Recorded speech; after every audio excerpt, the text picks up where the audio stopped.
فور انتهاء التلاميذ من الاختبارات الفصلية تبدأ مرحلة انتظار النتيجة وكشوف النقاط من قبل الأولياء والتلاميذ. وفي هذا الشأن أمر وزير التربية الوطنية عبد الحكيم بلعابد بإجراء التصحيح الجماعي مع التلاميذ، بالإضافة إلى حجز العلامات على الأرضية الرقمية بعد التحقق من صحتها، في حين أكد وزير التربية على ضرورة تسليم الكشوف قبل نهاية الفصل. وشرعت المؤسسات التربوية الأسبوع الماضي وإلى غاية 14 ديسمبر في إجراء اختبارات الفصل الأول حسب رزنامة الأطوار التعليمية الثلاثة، وهذا في وقت قررت فيه وزارة التربية توحيد فترات الاختبارات الفصلية للطور الابتدائي في فترة والطورين المتوسط والثانوي في فترة أخرى، لتحقيق مبدأ المساواة وتكافؤ الفرص بين التلاميذ.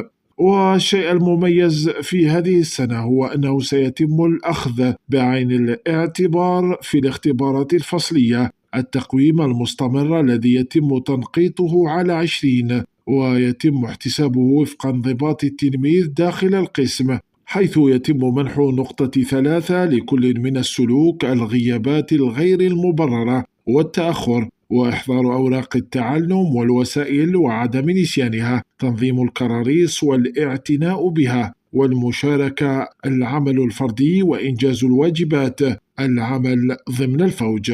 وكانت وزارة التربية وجهت مراسلة إلى مديريات التربية ألزمتهم من خلالها باتباع الخطوات الخاصة بإعداد كشوف النقاط. وأكدت الوزارة أنه يتعين على الأساتذة بالتعاون مع المشرف التربوي حجز الإعفاءات والغيابات، وبعدها يتم تحميل قوائم حجز النقاط، وذلك بالذهاب إلى إسناد المواد ثم اختيار الفترة والفوج التربوي ثم الضغط على تحميل قوائم الحجز، ويقوم بعدها الأستاذ بحفظ الملف بعد حجز النقاط والتقديرات لكل أقسامه ويسلمه إلى إدارة